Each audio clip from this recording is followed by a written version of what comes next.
agradecidos al Señor por la bondad que Él tiene para con cada uno de nosotros. Cómo nos concede el privilegio de como sus hijos, de poder entonar cánticos, de poder alabarle, de poder bendecirle, de poder adorarle, de poder darle gracias, de poder decirle cuánto le amamos, porque Él nos amó. De tal forma nos amó que se dio a sí mismo por cada uno de nosotros, ¿no es cierto? ¿Para qué? Para que cada uno de nosotros le pueda amar a Él con todo nuestro corazón, con toda nuestra mente, con todo nuestro ser, ¿no es cierto? Es lo que dice el primer mandamiento. Eso es lo que el Señor quiere que hagamos nosotros constantemente, que le amemos con todo nuestro corazón. Pero el privilegio lo concede el Señor ¿a quién? A los que son sus hijos. Dice que sus hijos le pueden adorar en espíritu y en verdad. Dice que el Padre tales adoradores busca. ¿Sabe que si el Padre busca es porque no hay muchos? Y los únicos que le pueden adorar son sus hijos. Los que no son sus hijos no entienden lo que los cristianos hacen cuando adoran a Dios, ¿no es cierto? No es solamente cantar un himno, es que por medio del cántico usted llega a su presencia, ¿no es cierto? Y puede postrarse y adorarle. Eso es lo que Dios quiere, que nosotros aprendamos a adorarle, aprendamos a estar en su presencia. Usted dirá que tengo que estar siempre cantando para llegar a su presencia. No, puede estar orando, puede estar simplemente hablando con Él. Y es lo que es orar, ¿no es cierto? Hablar con Él, estar en comunión con Él.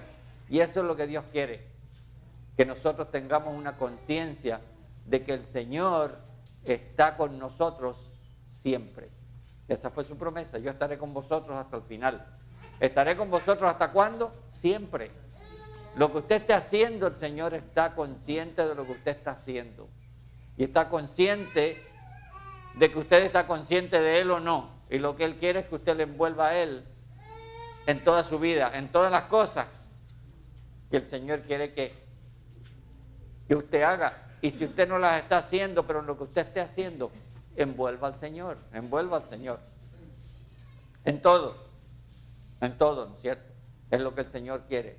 Tener una intimidad, tener una relación con nosotros en todo, para que vivamos delante de Él, ¿no es cierto?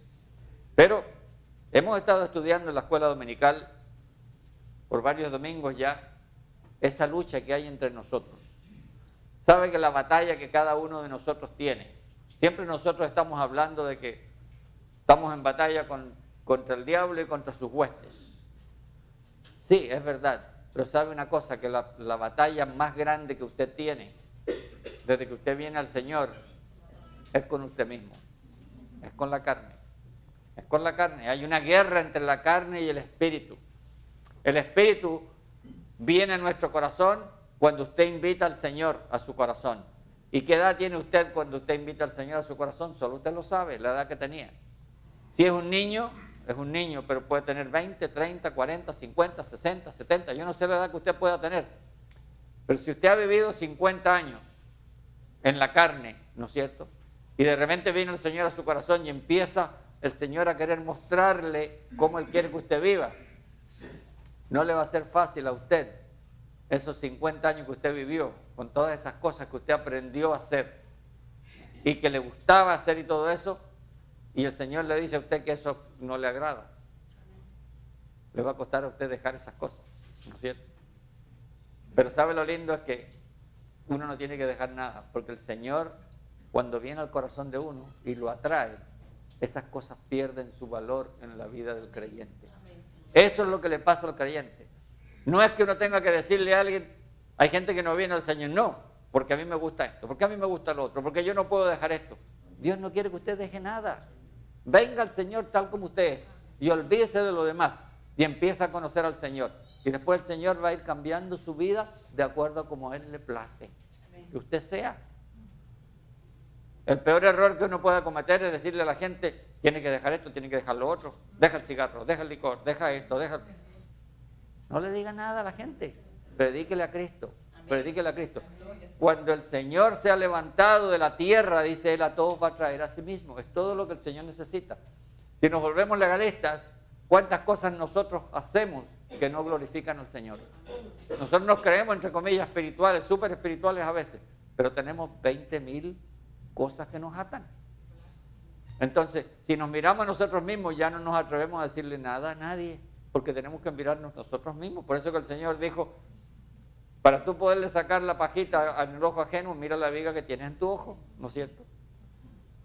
Entonces, no hay ninguno de nosotros que pueda tirar la primera piedra. Cuando iban a apedrear a la mujer, la encontraron en adulterio. El Señor le dijo, bueno, el que de ustedes que la está acusando que esté libre de pecado, que tire la primera piedra. Calladito agacharon la cabeza y se fueron. ¿Ve? ¿Por qué? Porque ninguno está libre. Estamos en una lucha, estamos en una batalla, ¿no es cierto? Estamos en una batalla. ¿Y sabe lo que sí hace? Que el enemigo se aprovecha de las debilidades de nuestra carne para hacer que eso sea más difícil de entregar, más difícil de dejar, ¿no es cierto? Y que nos guste más, que nos guste más. Entonces, tenemos dos naturalezas. Tenemos la naturaleza vieja, que es la naturaleza carnal, y la naturaleza nueva, que es la naturaleza espiritual, ¿no es cierto? Y el Señor, desde que viene, nuestro espíritu quiere empezar a tomar control de nuestra alma, para que nuestro cuerpo, ¿me entiende?, entre también en ese control. La lucha no es contra mi cuerpo, la lucha es contra mi alma, contra lo que yo soy. El yo que está dentro, que no quiere dejar de ser yo. Yo soy fulano, a mí me gusta esto otro y esto otro, y esto yo no lo dejo, porque así me criaron, así me crié. Ok, bien, te quedas así, no importa. Vas a morir triste, ¿no es cierto?, amargado, con cara de limón.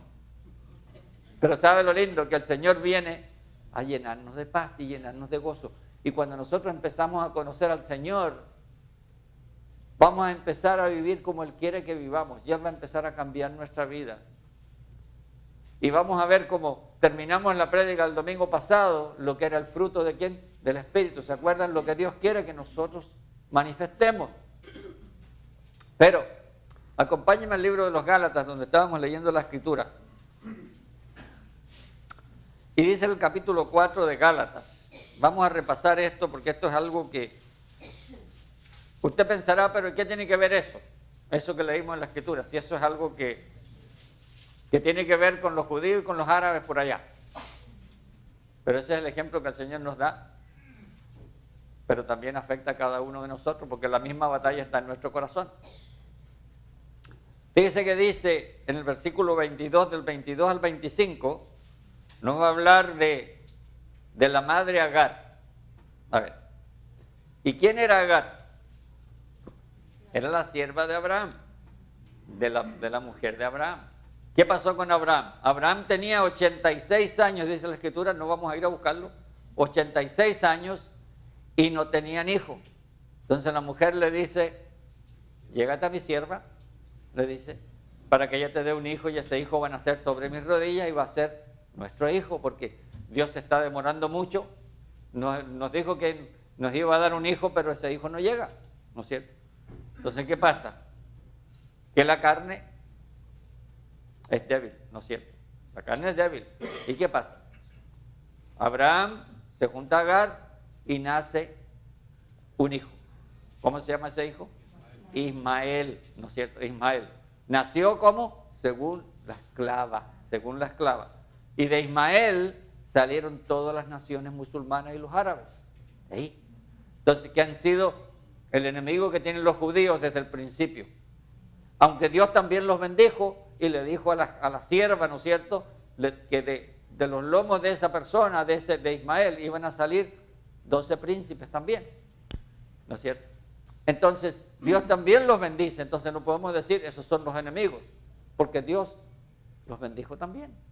Y cuando Abraham falleció y se murió, vino Ismael y vino Isaac y ambos lo enterraron, ¿no es cierto? Pero ¿qué pasó después? Se los voy a ir diciendo para que más o menos vean el cuadro, los que no saben. Cuando Abraham tenía 100 años, de 86 pasaron a 100, o sea, 14. ¿Nació quién? Nació el hijo de la promesa. Nació Isaac. Y nació de Sara, una viejita que ya no podía para nada. Y cuando el ángel se le aparece, dice, pero ¿cómo? Dice, yo voy a tener deleite a esta edad con mi Señor otra vez. Se acordaba de las cosas de cuando era más niña, ¿no? De cuando era jovencita.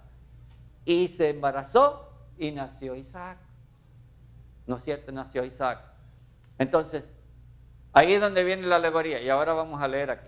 Entonces dice, porque escrito está, dice, en el versículo 22, que Abraham tuvo 2 hijos. Uno de la esclava, el otro de quién? De la libre. El otro de la libre. Ahora dice, pero el de la esclava nació según la carne, más el de la libre según por la promesa. Ahora, lo cual dice es una alegoría, pues estas mujeres son los 2 pactos. El uno proviene del monte Sinaí, el cual da hijos para esclavitud, dice, este es Agar. Porque Agar es el monte Sinaí en Arabia y corresponde a la Jerusalén actual, pues está junto con sus hijos, aún está, ¿cómo dice? En esclavitud. Está en esclavitud. Entonces, el hijo que nació según la carne, tipifica qué cosa para nosotros? La esclavitud. Nuestra madre Agar tipifica la carne, tipifica el esfuerzo propio. El esfuerzo propio. Lo que yo quiero hacer por mis propios medios, ¿no es cierto? ¿Y saben lo que yo quiero hacer por mis propios medios a veces? Es mi carne. Incluso dentro de la iglesia, lo que yo hago por mis propios medios, por lo que yo quiero hacer, entre comillas, para servir a Dios, también es mi carne. Y a Dios no le agrada. Porque Dios tiene obras preparadas de antemano para que yo ande en ellas. Esas son las que yo tengo que andar. No lo que yo quiero hacer para Dios. Hay mucha gente que está en las iglesias haciendo muchas cosas para Dios, pero que Dios no se glorifica. ¿Por qué no se glorifica? Porque es la carne de ellos haciéndolo, o ellos queriendo hacer, o queriendo figurar. Cuando uno se levanta, sabe que Dios lo deja levantarse por un tiempecito. Y después saca un alfiler como un globito que va volando, ¿no es cierto? Y que se va hinchando y le hace ¡pum! Y se desinfla y se cae. Así es. Pero qué lindo cuando nosotros empezamos a conocer a Dios y andamos como Dios quiere que andemos. Ahora, mire lo que dice el 26. Ahora vamos a ver la naturaleza espiritual. Dice, más la Jerusalén de arriba, dice, la cual es madre de todos nosotros, es libre, dice. ¿Por qué dice?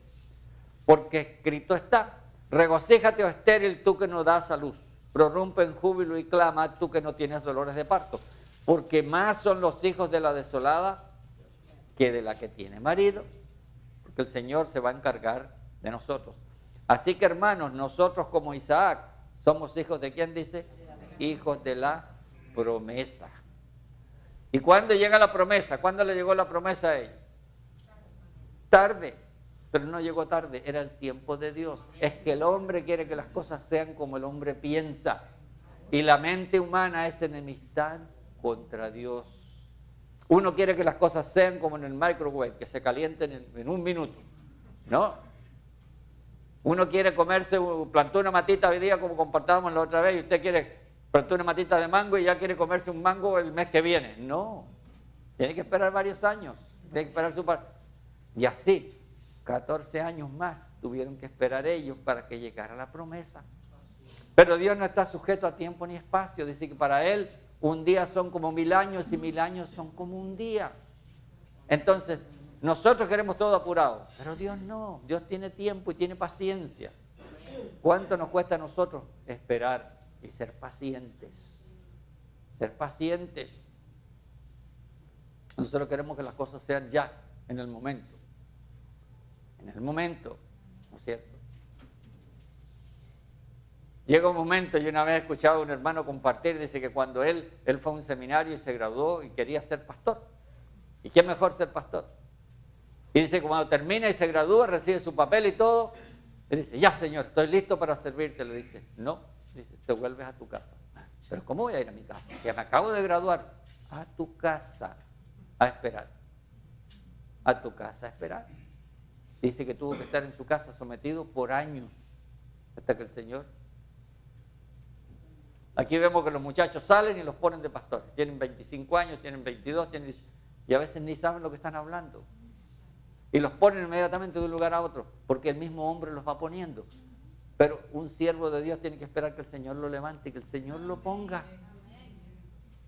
Te graduaste bien, espera que el Señor abra puertas, ¿no es cierto? Y te ponga, mientras sirve delante de alguien, que el Señor te ponga ahí, ¿no es cierto?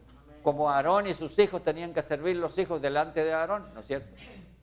Y se metieron a servir por su cuenta los hijos de Aarón, ¿y qué les pasó? Cayó fuego del cielo y los consumió. Entonces, así tenemos ahora, nosotros miramos lo que está pasando en la iglesia, lo que está pasando en todas partes. Y miramos las cosas y vemos lo que está aconteciendo, vemos las señales de los tiempos y uno dice, Señor, ten misericordia de nosotros. Pero ¿qué hacen nosotros? Agarrarnos del Señor con todo nuestro ser, ¿no es cierto? Con todo nuestro ser. Ahora, versículo 29. Mire el conflicto.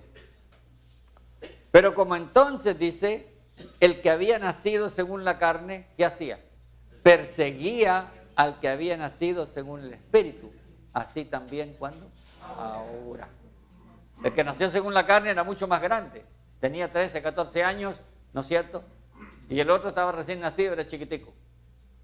Póngale que tenga 12 o 13 años más y este otro esté caminando. Claro, mucho más grande. Entonces el otro corre y hace lo que quiere con el chiquito, ¿no es cierto? Y así acontece en nuestra vida. El Señor viene a nacer en nuestro corazón. Está recién nacido, es Cristo que mora en nosotros. Pero el hombre viejo que tenemos nosotros sabe tantas cosas, ha hecho tantas cosas, que lo que hace es tratar de apagar eso que ha nacido en nosotros. Trata de apagar el Espíritu. Pero sabemos que el Señor es poderoso, más grande, ¿no es cierto? Y Él se va a levantar. Entonces, ¿qué le pasa a un creyente cuando nace? Si ese creyente nace y con el amor, con el primer amor que tiene, y es lleno del Espíritu, y empieza a buscar al Señor, y empieza a comer de su palabra, y empieza a reunirse, y empieza a ir de aquí para allá, y empieza espiritualmente a ser alimentado, se va a ir nutriendo y va a ir desarrollándose mucho más rápido. Pero el que nace y no come su palabra, no se preocupa de reunirse, no hace nada, ese va a ir creciendo. La carne va a seguir reinando en él. Porque nosotros, aún siendo nacidos de nuevo, llega un tiempo en que somos creyentes carnales. Cuando somos niños espirituales sin discernir nada, ¿no es cierto? Pero somos creyentes, somos hijos de Dios. Nos tienen que cambiar los pañales, ¿no es cierto? Ahí salieron 2 veces a cambiarle los pañales al chiquito este. ¿Ve? ¿Por qué? Porque así son los niños. Los niños hay que estarlos atendiendo y hay que estarles cambiando los pañales constantemente para que estén limpiecitos. Eso es lo que acontece con nosotros cuando recién nacimos. Necesitamos gente que nos ayude, gente que nos apoye, que sean nuestros tutores, ¿no es cierto? ¿Y quiénes son ellos? Normalmente la gente que le ha predicado a usted, la gente que vive al lado suyo. Son los pastores de la iglesia, los hermanos de la iglesia, ¿no es cierto? Que están ahí ¿para quién? Para apoyar y para que la gente crezca, se desarrolle. Y lo lindo es que el que crece no es uno, es Cristo que crece en uno. Amén. Eso es lo que tenemos que ver nosotros, porque uno es plantado, es engendrado por el Espíritu Santo y lo que empieza a crecer es esa naturaleza espiritual en nosotros. Entonces, ¿cuál es la solución? Mire lo que dice el versículo 30, más que dice la Escritura, echa fuera a la esclava y a su hijo, porque no heredará el hijo de la esclava con el hijo de la libre. De manera, hermanos, que no somos hijos de la esclava, sino ¿quién? De la libre. Ahí viene la solución, echa fuera. Pero hay una resistencia porque tiene que usted votar algo de usted. Echa fuera a la esclava y a su hijo. ¿Cuál es la esclava y su hijo en mí? Mi carne, mi yo, mi ego, lo que yo quiero, lo que a mí me gusta. Aunque no le gusta al Señor, porque a mí me gusta, yo lo hago. Pues hoy día domingo, si yo quiero quedarme en cama y porque voy a ver un partido de fútbol o voy a irme a otro lado, pues me quedo, no me reúno, porque eso es lo que a mí me gusta. Pero así uno se va secando. Eso es lo que a mí me gusta porque yo me llamo fulano y me llamo don Mengano, ya. Pero así mismo te va a llegar después y la cascarita de guineo está ahí afuera y te vas a resbalar y te vas a caer y te vas a partir un brazo, vas a estar en un hospital y alguien te va a llegar a predicar. Y te va a llegar a decir lo que a ti no te gusta escuchar. ¿No es cierto? Y así el Señor trata con cada una de nuestras vidas. Por eso que después el Señor quiere que si nosotros genuinamente nos alimentamos, nos congregamos, nos mantenemos en esa comunión con el Señor. ¿Sabe que cuando uno nace de nuevo, genuinamente, yo creo que toda esa gente que hacen profesión de fe y que después no leen la palabra, no se congregan ni hacen nada, para mí es mentira que recibieron al Señor. Esos no recibieron nada. ¿Sabe por qué? Porque cuando usted nace, si usted es normal, a usted le da hambre. Ve a un niñito chico que venga acá. Ese niñito tiene que comer. Y si no le da a usted la leche, están llorando. Y le da una perreta tremenda, ¿no es cierto? Porque tienen que comer. El que nace de nuevo tiene hambre de la palabra de Dios. El que no tiene hambre es que no nació de nuevo. Usted tiene hambre de conocer las cosas de Dios. Por eso usted se congrega, por eso usted va los fines de semana a la iglesia, va durante la semana a una reunión, de repente va en la radio y pone una radio cristiana o compra música cristiana y tiene un CD ahí de música. Pero cosas que le hablen de Dios, porque usted tiene que alimentar esa nueva criatura que está morando en usted. Si usted no tiene hambre de las cosas de Dios es porque no hay una nueva creación en usted. Usted sigue en la carne, sigue el hombre viejo tratando de acercarse y de hacer como que fuera un creyente, como que fuera religioso. La religión no sirve porque no salva a nadie. El que salva a uno es Cristo Jesús. Es Cristo Jesús, es el único que nos salva. Entonces, ahí es donde uno se va autoevaluando y va viendo si genuinamente somos del Señor. Entonces, por eso dice, si somos del Señor, dice, estad pues firmes en la libertad con que Cristo nos hizo libres y no estéis otra vez sujetos al yugo de esclavitud. Aquí está hablándonos, ¿saben de qué cosa? De que la ley nos esclaviza, pero Cristo viene a darnos libertad. Dice que si el Hijo os libertade, seréis verdaderamente libres. Ahora, entonces está el conflicto. Él quiere que nos pongamos firmes y que lo hagamos. Ahora, dentro de nuestra carne, el enemigo, y esto es algo bien simple que yo se lo he explicado muchas veces, pero si alguno nunca lo ha escuchado. Cuando Dios creó al hombre, lo creó del polvo de la tierra, ¿no es cierto? Y cuando Él maldijo a la serpiente, allá en Génesis capítulo 3, parafraseando, dice que le dijo, la maldijo, y le dijo que en el polvo se iba a arrastrar y del polvo iba a comer. Entonces, ¿cuál será la comida de la serpiente? Del polvo. ¿De dónde fue hecho el hombre? Del polvo de la tierra. O sea que mi carne, esta carne, salió del polvo. Y esa es la comida que tiene Satanás y sus huestes. Entonces, mientras yo menos crezca en el Señor y más carnudito sea, llamémoslo así. Estoy gordito, estoy bien, me cuido, que esté gordito, que esté bien.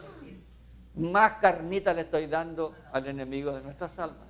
Pero estamos hablando ahora en lo espiritual, ¿no es cierto? No solamente en lo carnal. Usted puede ser bien gordito o bien flaquito y no importa, pero vamos a ver cómo está su aspecto espiritual. Si usted es egoísta, es yoísta, es todo para mí, esto para mí, esto para mí, feliz el enemigo para tener a usted. Siga siendo así. No, porque tú eres importante, muchacho. Tú eres fulano, tú eres fulana. Mira lo que tú tienes, mira lo que tú haces, mira lo que tú eres importante. No te preocupes, deja a esa gente tranquila. No. Ahí el Señor va tratando con nosotros. Entonces, ¿pero qué pasa? Cuando uno empieza a conocer al Señor y empieza a nutrirse de la palabra, y empieza a tener intimidad con Él, y esa simiente dentro de uno empieza a crecer, ya usted de niño pasa joven, y dice que los jóvenes vencen al maligno porque permanecen en la palabra. Y después vienen las madurez espirituales cuando ya llegan a ser adultos, espiritualmente hablando. Pero ahí está el Señor tratando con cada uno de nosotros. ¿Por qué? Porque hay muchas cosas en nuestra carne, en nuestro yo, en nuestra alma, que tienen que ser ahí entregadas al Señor para que el Señor triunfe. Mire lo que dice en Gálatas capítulo 5, ¿dónde estamos? Versículo 17. Vamos a mirar aquí, cómo nos recuerda otra vez, en el 17 y 18, cómo está el plan que Dios tiene, ¿no es cierto?, lo que Él quiere. Y después vamos a leer las cosas simplemente de la carne. No me gusta ampliar eso porque es demasiado, ¿no es cierto? Y eso con las palabras, con leerlo uno se da cuenta. Y ahí uno se evalúa y ve todavía cuánta carnita le queda a uno. Porque el deseo, dice, de la carne es contra el espíritu. Y el del espíritu es contra la carne. ¿Y estos dos qué hacen? Se oponen entre sí para que no hagáis lo que quisierais. Nosotros queremos hacer lo bueno, pero como la carne y el espíritu se oponen entre sí, terminamos haciendo a veces lo que no queremos. Lo que le pasaba al pobre Pablo. Uno dirá, pero dirá pobre Pablo. Pablo llegó a decir, miserable de mí, ¿quién me librará de este cuerpo de muerte? Porque lo que yo quiero hacer, no hago. Y lo que no quiero hacer, eso lo termino haciendo. ¿Por qué? Dice, porque hay dos leyes. Está la ley del pecado y la ley del espíritu, que estaban peleando dentro de él. Y terminaba haciendo lo que él no quería hacer. Entonces, viene aquí Pablo y le escribe a los Gálatas.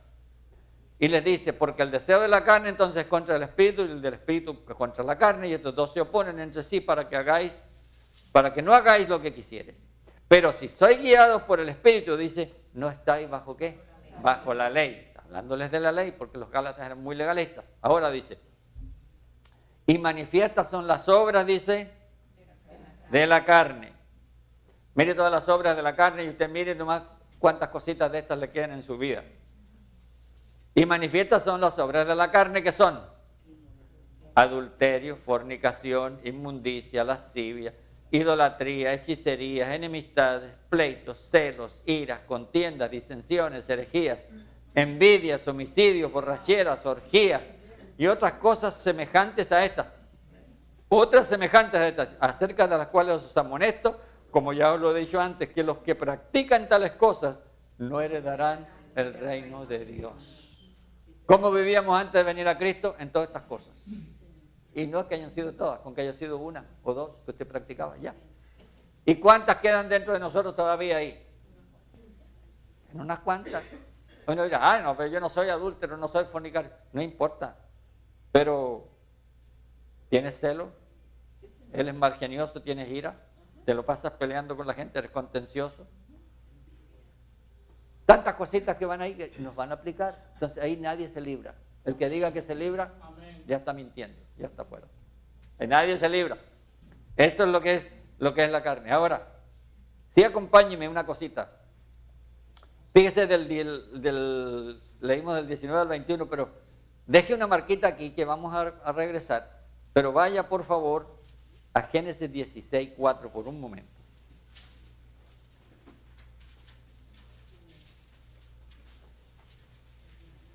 Aquí aparece algo que es bien significativo para nosotros. Fíjese que la carne concibe el pecado. Y después que concibe el pecado, mire lo que la carne hace. Mire lo que le aconteció aquí a la sierva, después que engendró el producto de la carne. Dice en el 16, versículo 4. Y él se llegó a Agar. ¿Quién era ese? Abraham. La cual concibió. Y cuando vio que había concebido, mire lo que hacía con su ama. Miraba con desprecio a su señora. O sea, ¿qué es lo que hace el pecado? Produce de que uno mire con desprecio a las cosas espirituales, ¿no es cierto? Entonces tenemos que tener cuidado porque hay algo que es tan simple como eso. Uno empieza a despreciar las cosas, empieza a apartarse de las cosas, se empieza a ir secando, empieza a mirar como que no, si no importa, esto no importa, no importa, no importa. Pero lo que pasa es que el no importa, no importa, llega un momento que uno se va secando, se va apartando, se va enfriando, llámalo como quiere que sea. Y después, y hay una apariencia de piedad dentro de todas las cosas, que eso es lo peor. Porque el Señor cuando habla con la iglesia de la Odisea, y ustedes muchos conocen, dice que Él prefiere que uno sea frío o que sea caliente, pero que no sea tibio. Porque dice que si es tibio, lo va a vomitar de su boca. ¿No es cierto? Y uno dice, ¿y qué será tibio? La gente dice, no es tibio, pero a usted le gusta tomarse el agua o fría o caliente. Pero es agua que está medio, como que no le gusta mucho a uno cuando hay calor, ¿no? Entonces, pero una vez, y yo se los he explicado muchas veces, usted vaya a un funeral, que hemos ido a varios este último tiempo, y toque a un muerto. ¿Cómo está? Frío. Toca algo que está hirviendo usted, que está caliente, no lo puede tocar porque está caliente. Pero usted toca al hermano que tiene al lado Póngale la mano aquí. ¿Cómo está? ¿Se quemó? Está tibio. ¿Sabe lo que está tibio? Es ser carnal. Es ser carnal. Es ser carnal. El Señor no quiere que seamos carnales, quiere que seamos espirituales. Él nos deja ser carnales por un tiempo, mientras seamos niños, espiritualmente hablando, pero Él quiere crecer en nosotros, ¿no es cierto? No quiere que nuestra carne domine el espíritu, es al revés. Él quiere que el espíritu domine la carne y que nosotros seamos sus siervos, ¿no es cierto? Seamos sus siervos. Ahora, vamos de vuelta, por favor, a Gálatas, capítulo 5.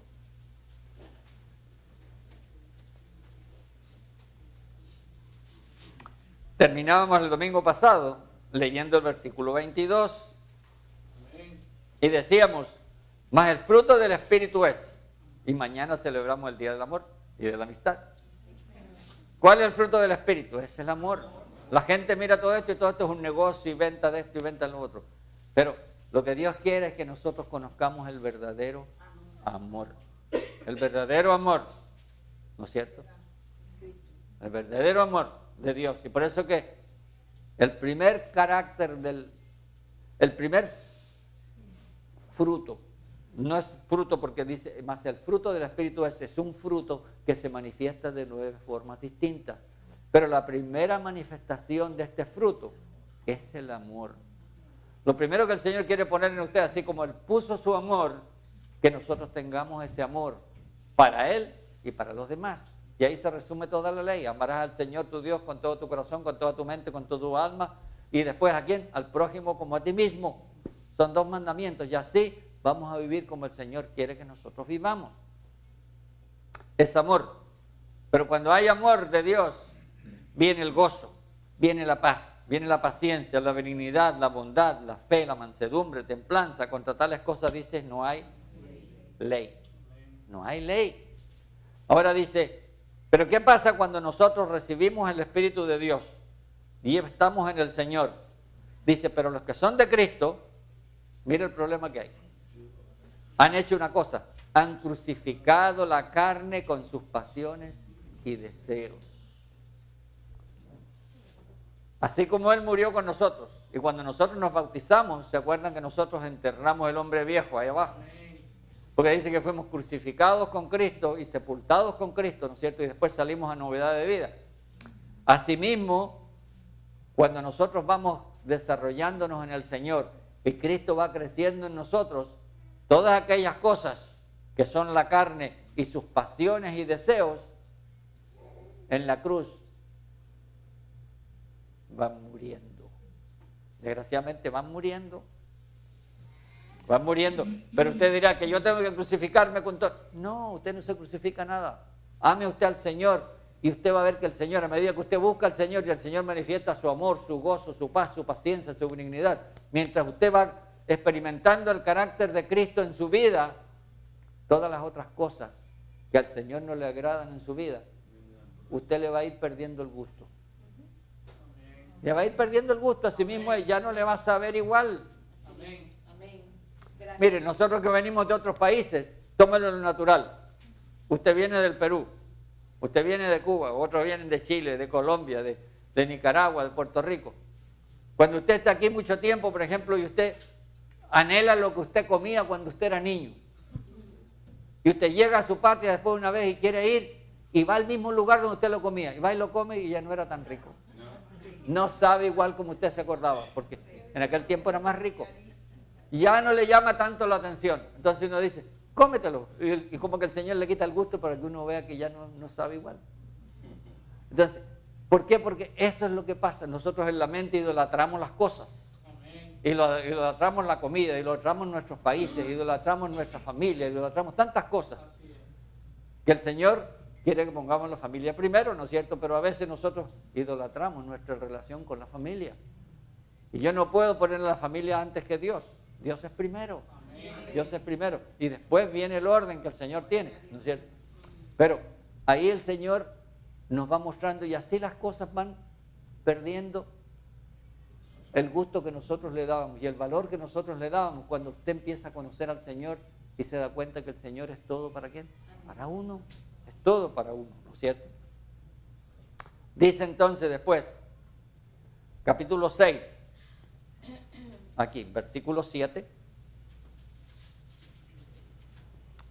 al versículo 9. Dice, no os engañéis, Dios no puede ser burlado, pues todo lo que el hombre sembrare, eso también que hace, va a segar. Porque el que siembra para su carne, de la carne segará, ¿qué cosa? Corrupción. Mas el que siembra para el Espíritu, del Espíritu segará, ¿qué cosa? Vida eterna. Entonces, no nos cansemos pues, dice, ¿de qué? De hacer el bien, porque a su tiempo segaremos si no desmayamos. Es una batalla constante, es una lucha. Es una lucha, ¿no es cierto? ¿Por qué? Porque nosotros vamos en pos del Señor y el mundo va en pos de la perdición, de Satanás. Porque desgraciadamente o uno es del Señor o uno está en las manos de Satanás. ¿Ve? Entonces la palabra nos dice que servíamos al Dios de este mundo. Y antes estábamos muertos. Pero o somos de un lado o somos del otro. Y a veces uno, ¿cómo decirle uno a su mamá, a su papá, a su hermano, a su tío? Decirle, oye, tú no eres de Dios. Tú le perteneces al diablo. ¿Cómo le voy a decir yo eso? No se lo puedo decir, pero eso es lo que es. Tengo que predicarle a Cristo y que por el amor de Cristo llorar por esa persona, porque si le digo, oye, de esa forma lo voy a asustar. Pero llega un momento en que quizás Dios le ponga que usted tenga que confrontar una vida así. Cuando hay una vida que usted le ha compartido el amor de Dios y ha visto el amor de Dios en usted y se está burlando de usted constantemente, porque ¿sabe lo que hace el mundo? Se burla de nosotros. ¡Ah! Se volvieron fanáticos. Mira ese, aleluya, ese no sé cuánto, ese aquí, ese acá. Pero mañana va esa persona ahí, va al doctor y le dice, ah, tienes cáncer. Te quedan 3 meses de vida. Ay, voy a llamar a ese aleluya que venga a orar conmigo, porque ese aleluya como que Dios lo escucha. Y ahí llaman al aleluya. Y viene el aleluya y ora por él y se sana esa vida. Dios tiene misericordia. Y sigue después en lo mismo. Se sanó el cáncer, viene lo mismo. De repente le dicen, oye, y le dio un derrame de repente y quedó paralizado de medio lado. Viene donde el Señor, bueno, llama al aleluya otra vez. Viene el aleluya y ora y le dice, oye, no es así la cosa. El Señor te sanó, ¿para qué? Para que tú le sirvas a Él y andes como Él quiera, no para que tú hagas siguiendo. Ese es el problema de la mayoría de la gente. Vienen al Señor para que los sane, y después hacen lo que quieren. Y después hasta que les viene otra cosa peor. Y ahí, porque el enemigo vuelve a coger y los vuelve a acusar, porque sabe que no son creyentes. Y el Señor lo hace, ¿para qué? Para que otros vean la manifestación y crean en Él. Pero qué lindo que nosotros, el Señor nos sanó. El Señor nos salvó. El Señor nos está restaurando. ¿Saben para qué? Para Él glorificarse a través de nosotros. Y para que muchos otros vengan a conocerle a Él. Estamos viviendo tiempos que en cualquier momento la trompeta suena y la iglesia se va. Nos vamos con el Señor. No, si nos quedamos nos embromamos.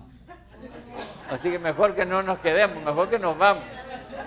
Mejor que nos vamos, no digo nos quedamos. Si nos quedamos nos va a costar duro, porque de la tribulación para salvarnos vamos a tener que dar nuestra vida. Vamos a tener que dar nuestra vida. Ahí para poder comprar y para poder mantenerse después tiene que tener la marca de la bestia y muchas cosas que vamos a empezar a mirar ahí. Pero no vamos a poder comprar. Entonces, ahí vamos a tener que depender que aquellos que nosotros antes, que están en el mundo, nos den un poquito de comida, se alcanza, ¿no es cierto? Pero qué lindo que nosotros podamos depender del Señor y cuando el Señor venga a buscar su iglesia, nos vayamos con el Señor, nos vayamos con el Señor, ¿no es cierto? Entonces, hay un cambio, pero ese es un cambio paulatino. Ahora, mire, el mismo Pablo le decía aquí a los Gálatas, en Gálatas 2:20, que me encanta leerlo a mí porque... ¿Cómo? ¿Cómo se va a llevar a cabo este cambio en nuestra vida? En nuestra vida. Dice, Gálatas 2:20 dice, con Cristo, dice, estoy juntamente, ¿qué cosa? Crucificado, decía Pablo. Estaba crucificado. Y dice, y ya no vivo yo. Más que dice, más vive Cristo en mí. Y lo que ahora vivo en la carne, lo vivo en la fe del Hijo de Dios, el cual me amó y se entregó a sí mismo por mí. Entonces, eso es lo que yo vivo. Pablo decía, yo con Cristo estoy agarrado, crucificado, ¿no es cierto? llámelo como usted quiera, pero ya no vivo yo, sino que Él es el que vive en mí. Y lo que yo vivo ahora en mi carne, lo vivo ¿cómo? En la fe de ¿quién? De Cristo, en la fe. Ni siquiera en mi fe tampoco, porque mi fe es un don de Dios, ¿no es cierto? Es un regalo que Dios me dio. Lo vivo en la fe del Hijo de Dios, no lo vivo en la fe mía. Oh, ¿tú tienes fe? Mucha fe. Mentiroso, tú no tienes nada de fe. Esa fe es la fe de Cristo que mora en ti. Esa es la fe que tenía Pablo, ¿ve? La cual me amó y se entregó a sí mismo por mí. Dios me da la fe para yo creer. Dice que somos salvos por gracia por medio de la fe. Y esto no es de vosotros, pues es un don de Dios. Después me da la fe como un don del Espíritu Santo cuando yo soy llena, y me da la fe también como parte del fruto del Espíritu. ¿Para qué? Para que yo manifieste esa fe, ¿no es cierto? Y otra gente venga a ver esa fe. Pero todo es un regalo que Dios me da. Por eso que la fe que no duda y la fe que uno puede orar y en la fe, es la fe de Cristo. No es la fe que yo tengo, pues la fe mía duda. La fe del ser humano es una fe que va para arriba y para abajo. Pero la fe de Cristo es la fe que vale. Esa es la fe que mantenía ¿quién? Mantenía a Pablo. Pero Pablo le da una receta mejor, ¿saben a quién? A los romanos y a los corintios. Vamos a los romanos, 2 versículos más y vamos a concluir. Vamos a los romanos en el capítulo 12, por favor. Romanos capítulo 12.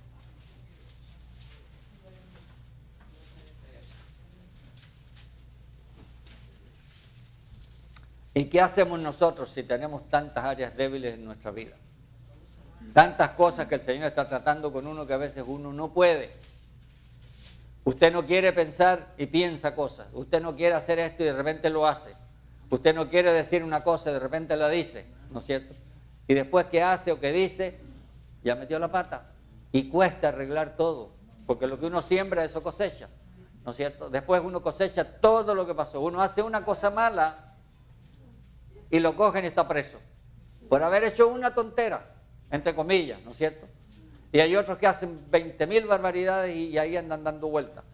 Pero, ¿y qué hacemos nosotros para poder liberarnos de todas estas cosas? Dice, así que hermanos, os ruego por las misericordias de Dios que presentéis vuestros cuerpos, dice, en sacrificio como vivo, santo, agradable a Dios, que es nuestro culto racional. ¿Qué querrá decir eso? Que siempre tenemos que estar orando al Señor, presentando aún nuestros cuerpos, ¿no es cierto?, nuestro ser al Señor para que el Señor lo bendiga y que el Señor lo cambie. Somos de Él. Dice que nuestro cuerpo es ¿qué cosa? Templo del Espíritu Santo. Es templo del Espíritu Santo. Si el Espíritu de Dios mora en su corazón, usted es un templo del Espíritu Santo. ¿Cómo va a cuidar ese templo? Ahí está, pídale a Dios que le ayude a cuidarlo también. Si no lo cuidamos, el templo se va desgastando. Nos vamos poniendo viejos y nos vamos desgastando, ¿no es cierto? Pues, que es algo natural. Pero si usted cuida ese templo, quizás se va a sentir mejor aún con los años que tiene, ¿no es cierto? Tenemos que cuidarlo y tenemos que pedirle al Señor que nos guarde y que nos cuide hasta el momento que nos llame a su presencia, ¿no es cierto? Pero después viene el versículo 2, y ahí nos da la receta. No os conforméis, dice, ¿a quién? A este siglo. O sea, no os hagáis conforme a lo que hay afuera. No nos conformemos. La palabra conformar quiere decir que tomemos forma de algo, pero a la vez estar inconformes de algo también, ¿no es cierto? No os conforméis a este siglo, sino dice, transformaos por medio de la renovación de vuestro entendimiento, para que comprobéis cuál sea la buena voluntad de Dios, agradable y perfecta. ¿Y cómo lograr esa renovación de nuestro entendimiento? Que el Señor cambie mi mente. Que el Señor vaya renovando mi entendimiento. Dice, no tomar la forma del mundo. No ir a preguntarle a la gente que no tenemos que preguntarle. No tomar los ejemplos que no tenemos que tomar. Y agarrarnos, ¿saben de quién? Del Señor. Tomar su palabra, tener comunión con Él, depender de Él. Aprender nosotros a confiar en Él. A confiar en Él y a tener comunión con Él. Acompáñenme a 1 Corintios y ahí vamos a concluir en el capítulo 2, por favor. Dice en el versículo 14, el hombre natural no percibe las cosas que son del Espíritu de Dios, porque para él que son locura, y no las puede entender porque se han de discernir como espiritualmente. No las puede entender. Usted no puede predicarle a una persona que no conoce a Dios, hablarle de cosas espirituales elevadas porque no las va a entender, no las puede entender, no las puede entender. En cambio, dice, el espiritual juzga todas las cosas, pero él no es juzgado ¿de quién? De nadie. Esa palabra juzgar tiene que ver con la palabra discernir. No es que esté juzgando todo y se vaya a hacer unos juicios de todo, porque uno dice, yo soy espiritual. Y hay muchos en la iglesia que se las dan de espirituales y se ponen a decirle a la gente, oye, tú estás mal por esto, oye, tú estás mal por esto. Y lo que son es un tropiezo tremendo y ellos son más legalistas que nadie y están peores que todos, ¿no es cierto? Y eso los hay en todos los lugares. Y son tropiezos para los creyentes genuinos. Pero el Señor nos concede ese discernimiento a medida que nosotros vamos teniendo intimidad con Él y le vamos conociendo. Y después viene el 16 y nos dice, porque ¿quién conoció la mente del Señor? ¿Quién le instruirá? Mas nosotros tenemos, dice, ¿qué cosa? La mente de Cristo. Tenemos la mente de Cristo. En potencia, cuando el Señor viene a morar en su corazón, usted tiene la mente de Cristo. Pero esa mente de Cristo se va a ir formando en usted paso a paso. La mente de la persona que no está regenerada, que no se ha convertido, es una mente que piensa en las cosas naturales y las cosas del mundo. Pero cuando usted recibe a Cristo, en potencia esa mente ya está en usted. Y cuando usted empieza a conocer al Señor, usted va a empezar a pensar como el Señor quiere que usted piense. Y usted va a empezar a actuar como el Señor quiere que usted actúe. Y ese pensamiento que hay en usted y esas cosas que hay en su mente van a ir cambiando poco a poco. Pero uno se pregunta a veces, ¿por qué hay tanto problema dentro de la iglesia? ¿Por qué hay tantas cosas que pasan dentro de los siervos o de las siervas de la iglesia? Que uno dice, pero si debieran tener la mente de Cristo, ¿por qué caen en tantas cosas? Sin entrar a enumerar por qué. Porque esa mente se está formando. Y el enemigo de nuestra alma lo que está haciendo siempre es tratar de cogernos con esas cosas, ¿no es cierto? Que somos débiles, ¿para quién? Para que se produzca una caída, ¿no es cierto? Y cuando no puede con los siervos, ataca a la familia, ataca a las esposas, ataca a los esposos, ataca a los papás, ataca a los hijos, los nietos, lo que usted tenga por ahí. ¿Para quién? Para que usted esté ahí agarrado y que no pueda despegar y no pueda glorificar a Dios. Pero lo lindo es que si nosotros miramos la mente y el corazón nuestro, no es la misma cosa. Están en conjunto, actúan. Pero hay gente que piensa que el corazón y la mente es lo mismo. Dice, amarás a Jehová tu Dios ¿con qué? Con todo tu corazón, con toda tu mente. Primero es el corazón. Con el corazón se cree para justicia y con la boca se confiesa ¿para quién? Para salvación. Después que nosotros creemos, ¿no es cierto? Esa mente empieza a cambiar. Empieza a cambiar. Para nosotros amarle con todo nuestro corazón y después decirle a mi mente. ¿Qué le decía David? David tenía un montón de batallas y luchas. Y él le decía, alma mía, bendice a Jehová. Alma mía, bendice a Jehová. Pues yo no lo quiero bendecir. ¿Por qué lo voy a bendecir si no tengo ánimo? Alma mía, le decía. ¿Y qué está en mi alma? En mi alma está mi mente. Está mi corazón. No es mi corazón. Está mi mente, están mis emociones, están mis sentimientos. Todo lo que yo soy es mi alma. Y mi alma a veces no quiere servir a Dios. Mi espíritu está dispuesto. Pero ¿qué caso? Que mi carne no lo quiere hacer. Y ahí está la gran batalla. Pero ¿sabe una cosa? Que todo lo que nosotros tenemos que hacer es tener un corazón sensible para que Dios produzca el cambio. Y así el Señor nos va a ir conformando a la imagen de Cristo y vamos a tener esa mente de Cristo. Que este sea un tiempo en que el Señor nos ayude a entender que hay una oposición dentro de nosotros para nosotros ser totalmente cambiados y totalmente transformados. Pero sabe que el Señor ya lo tiene hecho. Lo que pasa es que nosotros estamos pasando por el proceso de cambio, por el proceso de transformación. por el proceso, ¿no es cierto?, de ser renovados totalmente. Y por eso que el Señor constantemente quiere que nosotros tengamos comunión con Él, que nos acerquemos a Él, que hablemos con Él. Y mientras usted más le conozca, más se va a parecer a Él. Cuando usted anda con una persona mucho tiempo, usted se empieza a parecer a la persona. Cuando usted tiene un padre que genuinamente lo enseña, ¿qué pasa con los hijos? Los hijos se parecen a los padres. Hablan igual que los padres o que las madres, ¿no es cierto?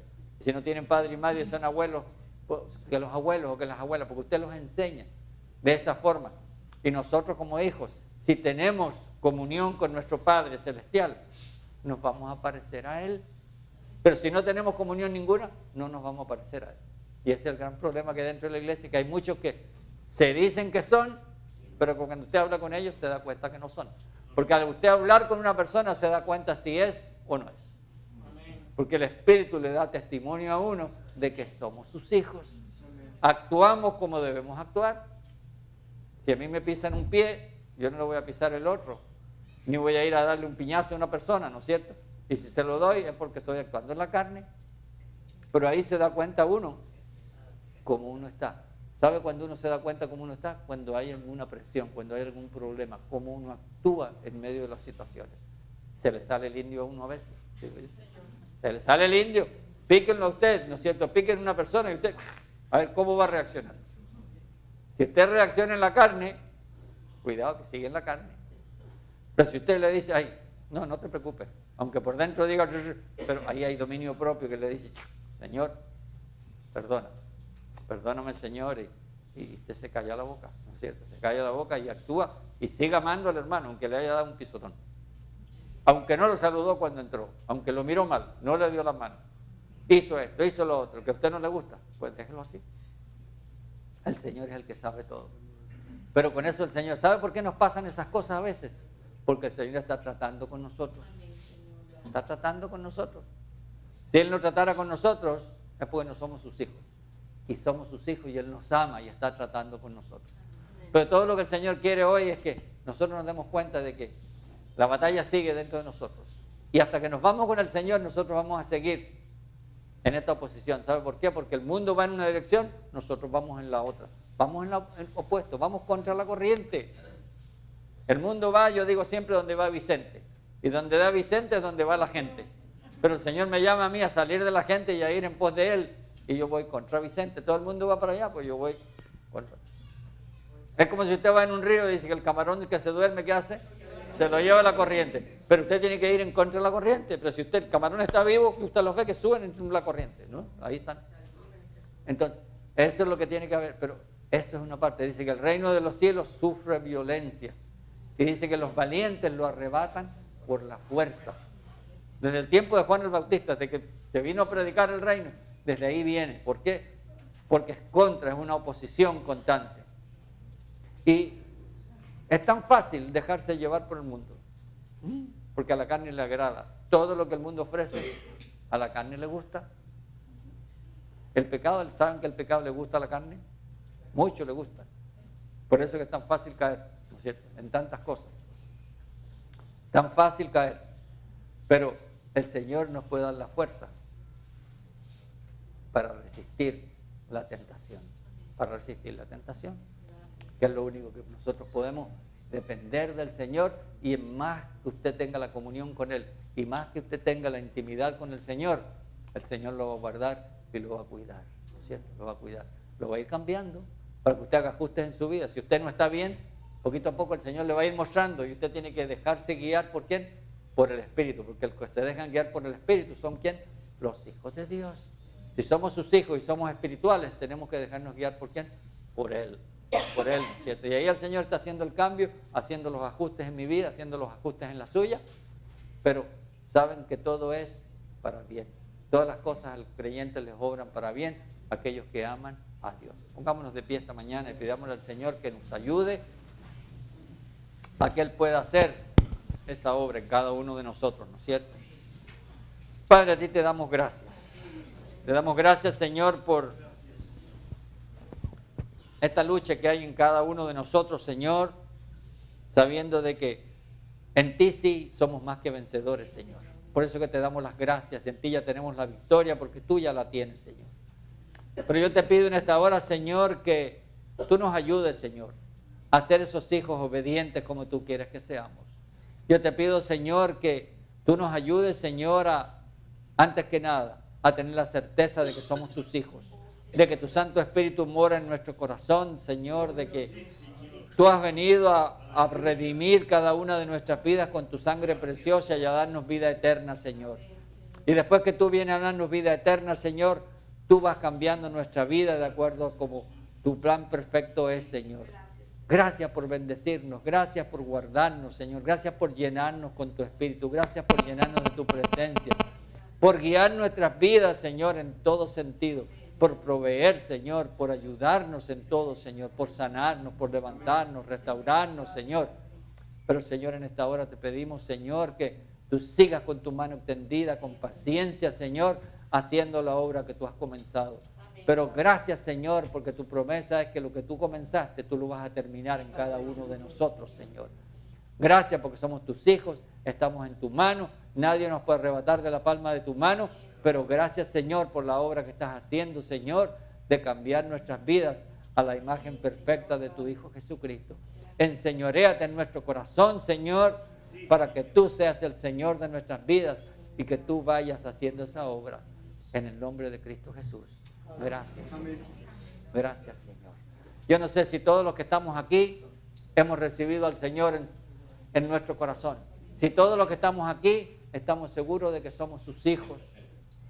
Si usted se encuentra aquí en esta mañana y usted nunca ha tenido la experiencia esa de que el Señor venga a morar en su corazón, de que el Señor venga a rescatar su vida, que le venga a dar la certeza de que usted es un hijo o una hija de Dios, el Señor no quiere que usted se vaya de aquí sin que usted se entregue al Señor.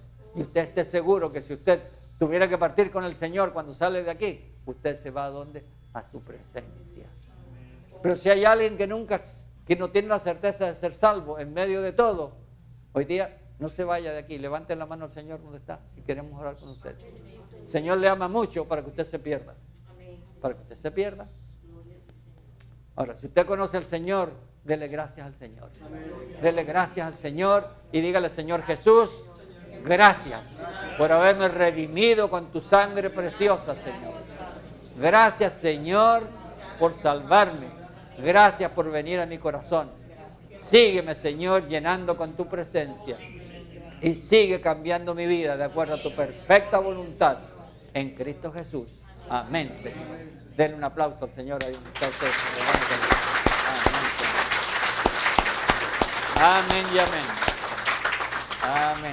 Tomen asiento, amados. Gracias, Señor Jesús.